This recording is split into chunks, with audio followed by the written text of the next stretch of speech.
একটা নতুন ভিডিও নিয়ে। তুমিও বলবে গুড মর্নিং বন্ধুরা, বলো। তো এখন বাজছে সকাল 8:30। এখন থেকে আমি আমার ব্লগটা স্টার্ট করলাম। আর তোমরা সবাই কেমন আছো? আশা করি সবাই ভালো আছো, সুস্থ আছো, আর আমিও ভালো আছি। রান্না চাপিয়ে দিয়েছি অলরেডি, এখন কাটাকুটি করতে বসেছি। রান্না তো করতে হবে, সেটা তো দৈনন্দিন কাজ, বিনা বেতনে করতেই হবে। তাহলে সেটা চলতে থাকো আমার সাথে, আশা করি তোমাদের ভালো লাগে। আমার তুমি জিপ বার করে এখানে কি করছো? জিপটি বের করে বসে আছো কেন? কিসের অত চিন্তা ভাবনা করছো মানু? কি চিন্তা? কিসের অত চিন্তা? তুমি জিপ বের করে এখানে বসে আছো চুপচাপ। ভাত খাওয়া হয়ে গেছে কি তোমার? ভাত খেয়েছো কি গো? আগে চুপচাপ বসে আছো, কোনো কিছু শব্দ নাই, কিচ্ছু নাই। কি এত চিন্তা ভাবনা করছো? দেখতে পাচ্ছ কত জোরে বৃষ্টি পড়ছে। আবার আমাদের মাঠ না ভাসিয়ে দেওয়া হয়। আজকেও যা বৃষ্টিটা নেমেছে, মনে হচ্ছে যেন আজকেও আমাদের পিছনের দিকের মাঠগুলোকে সব ডুবিয়ে দিবে। কি আর করা যাবে? যাই হোক, গরমটার হাত থেকে তো বাঁচা যাবে এরকম বৃষ্টি না হলে। আর চাষের জন্যও দরকার বৃষ্টি। আমি তো শুধু নিজের কথা ভাবলে তো আর চলবে না। নিজেদের কথা যে আমাদের মাঠ ডুবে যাবে, আমরা কীভাবে বেরোবো ঘর থেকে, সেসব চিন্তা করলে তো আর চলবে না। সবাইকার কথাই চিন্তা করতে হবে। যাই হোক, আমাদেরকেও কষ্ট একটু করতে হবে, সেটা মেনে নিতে হবে। আর দেখো, এই চৌবাচ্চাটা মনে হচ্ছে আর একটু বলি ভর্তি হয়ে যাবে। এই চৌবাচ্চাটা পেশে একটুখানি দেখালাম না, মাগুর মাছ আছে, সেই চৌবাচ্চাটাও মনে হচ্ছে করে ভর্তি হয়ে যাবে। বিরাট বৃষ্টি নেমেছে, বিরাট, প্রচণ্ড। তো কোথায় কোথায় বৃষ্টিটা হচ্ছে একটু কমেন্ট করে আমাকে জানাবে, ঠিক আছে? দেখতে পাচ্ছ কেমন শুয়ে ঘুমাচ্ছে দুটিতে। ও বাবা, মানু আবার ঘুমোয়নি। এ মানু ঘুমিয়ে পড়ো। এই দেখো, দেখতে পেয়েছো? হাত বুলিয়ে দিলে হাত পা কেমন তুলে দিবে। দেখো, হাত বুলিয়ে দিতে হবে, তবেও ঘুম হবে দুপুরবেলায়। আচ্ছা, এটা পর কী হচ্ছে? দাঁত খিচা হচ্ছে কেন? দাঁতটা কেন খিচ্ছে গো? মেয়েটা দাঁত কেন? ও লাথি মারছে গো পায়ে করে। হ্যাঁ দেখ, আবার লাথি মারছে। ও বন্ধুরা, আমি তো আমাদের সাথে একটা গল্প, মানে আমার সত্যি ঘটনা, সেটা কিছুটা শেয়ার করতে এসেছি। তাহলে তোমরা শোনো ব্যাপারটা কী। গত বছরে পুজোর ছুটিতে আমরা গেছিলাম ব্যাঙ্গালোর গেছিলাম। আমরা মোট 11 জন মিলে, 3টে ফ্যামিলি, যে বেড়ানো হবে আর ডাক্তার দেখানো হবে বা চেক আপ করানো আর কি। ব্যাঙ্গালোর গেছিলাম। তো যাবার সময় আমরা ট্রেনে গেছিলাম, আর আসবার সময় আমাদের প্ল্যান ছিল যে আমরা প্লেনে আসব। দিয়ে আমরা সে মতো গেছি।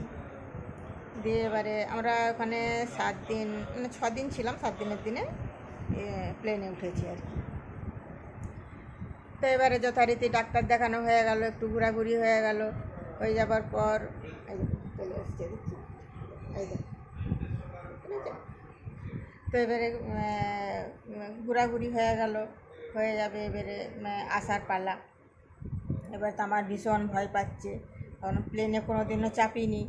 আর শুনেছি বাবা প্লেন যখন উঠে তখন নাকি খুব ভয় পায়, যখন নামে তখন নাকি খুবই গা শিউরে উঠে, নাগরদোলা চাপার মতন। এটা আমার মানে গল্প শোনা আর কি। তো আমাদের সাথে যারা গিয়েছিলো তাদের মধ্যে একটা মাস্টারমশাই, তারা আরেকবার গিয়েছিলো, তারা আসার সময় প্লেনেই এসেছে। ওদের কাছে শুনছি না সেরকম কিছু ব্যাপার না, অত ভয় করার কিছু না, কিছু হবে না। যাই হোক, ওদের কথা মতো নিশ্চিন্তে আছি, কিছু হবে না। আর আনন্দও লাগছে, ভয়ও পাচ্ছে যে তাই তো, কী করে কী হবে রে বাবা, কী করে আসবো, দিয়ে ভয় করি। এবারে ডাক্তার দেখানো হয়ে যাওয়ার পর ডাক্তারবাবু বলেন আমাকে দেখে যে ইমিডিয়েটলি ওষুধগুলো কিন্তু চালু করে দিতে হবে, মানে আজকে ডাক্তার দেখানো হলো, ওষুধ কেনা হলো, আজকে রাত থেকেই ওষুধগুলো চালু করে দেবেন। দিয়ে ঠিক আছে, ওষুধ কেনা হয়ে গেছে। দিয়ে এবার সেদিনে যেদিন আসবো তার আগের দিনে রাত্রে ওষুধ খেয়েছি, যেদিন আসবো সেদিনও রাত্রে ওষুধ খাবার খেয়ে ওষুধ খেয়ে বেরোইছি। আমাদের 11টার সময় আমাদের ছিল ফ্লাইট। যাই হোক ওষুধ খেয়ে বেরিয়ে পড়েছি আমরা। দিয়ে এবারে এসছি, এয়ারপোর্টে এসছি। টিকিট তো আগের থেকে আমাদের সব কাটা ছিল। দিয়ে এবারে ওইখানে যা নিয়ম কানুন সেগুলো সবই হওয়ার পর এবারে ট্রেনে চেপেছি। খুব ভয় পাচ্ছে, ওদেরকে বারবার জিজ্ঞেস করছি দেখুন কিছু হবে না তো, দেখুন কিছু হবে না তো, বলছে না না কিছু হবে না, আপনি চুপ করে বসে থাকবেন তো, কিচ্ছু হবে না। সিট বেল্ট ছিল সেটা লাগিয়ে নিয়েছি। দিয়ে এবারে বসে আছি, এখনও ছাড়তে বোধহয় প্লেন ছাড়তে দেরি আছে করে আমি তো ওষুধ খেয়েছি ডিপ্রেশনের ওষুধ, সে তো বিরাট ঘোর, 7-10 দিন সময় লাগে সে ঘোর কাটতে। এত ঘুম বাপরে। প্লেন ছাড়ার আগেই আমি ঘুমিয়ে গেছি। তখন আমরা জানলা ধারে সিট পেয়েছি, আমি সিট মানে জানলার ইয়েতে মাথা ঠেসিয়ে ঘুমিয়ে গেছি। দিয়ে এবারে ঘুমিয়ে গেছি কখন জানি না। এবার 2 ঘন্টার পর আমাকে ডাকছে, বলছে ওঠো নামতে হবে তো। আমি বলছি যে নামতে হবে মানে, খারাপ হয়ে গেছে নাকি? বলছে খারাপ কী হয়ে গেছে, চলে এসেছি আমরা কলকাতা, দমদম পৌঁছে গেছি। আমি বলছি বাবা কখন যে উড়লো আর কখন যে নামলো, তো আমি তো কিছু বুঝতে পারলাম না, এর মধ্যে চলে এলাম। বলছে হ্যাঁ। আমি যদি একটু ডাকতে পারলে না যে ওঠার সময় কেমন লাগে আর নামার সময় কেমন লাগে, সেই অনুভূতিটাই তো আমি ফিল করতে পারলাম না। তাহলে আমি আর প্লেনে চেপে আর আমার কি লাভটা হলো? 6,000 টাকা শুধু গেল। 6,000 টাকা দিয়ে কি আমি এখানে ঘুমোতে এসেছি? আমাকে কি ঘরে ঘুমানোর জায়গা থাকেনি? আমাকে তো একটু ডাকবে নাকি? আমি তো কিছুই বুঝতে পারলাম না। আর এর কি মানে গরুর গাড়িও চাপলেও বোধহয় একটু নড়ে, এটা তো তাও না। দূর আমার শুধু সব লস হয়ে গেল এরকম করে। ঘরে এসে সব জিজ্ঞেস করছে, আমার মা আর বাবা ঘরে ছিল। আসার পর জিজ্ঞেস করছে, বলছি কী রে প্লেনে যে চাপলি কেমন কী লাগলো? ভয় লাগছিল। আমার মা খালি জিজ্ঞেস করছিলো ভয় পাচ্ছিল নাকি যখন থেকে উঠছিল, আর যখন নামলো তখনও ভয় পাচ্ছিল। আমি বলছি আর কপাল, আর কাকে জিজ্ঞাসা করছো? আমি তো ঘুমিয়ে গেছি, আমি তো ঘুমোইছি, জানি না কখন প্লেন এসেছে, কখন ছেড়েছে, কখন আমার নামার সময় আমাকে ডাকছে যে নাম। তাহলে বুঝতে পেরেছে আমার প্লেনে যাবার গল্পটা। তোমাদের কেমন লাগলো জানাবে, বা আমার মতন কারো এরকম পরিস্থিতি হয়েছে কিনা সেটাও জানাবে। তো যাই হোক আমি বলেছি যে আমাকে আর একবার কিন্তু চাপাবে। আমি আর একবার চাপবো, চেপে দেখবো যে কী হয়। আর আমি তো কিছুই বুঝতে পারলাম না। তো এই হচ্ছে ব্যাপার। তো যাই হোক চাপাটা হলো এইটুকুনি আর কি। কিন্তু কোনো কী যে ফিলিংস সেটা আমার মানে অনুভূতিটা ইয়েটা হলো না আর কি, ফিলটা করতে পারলাম না। আর কি হবে।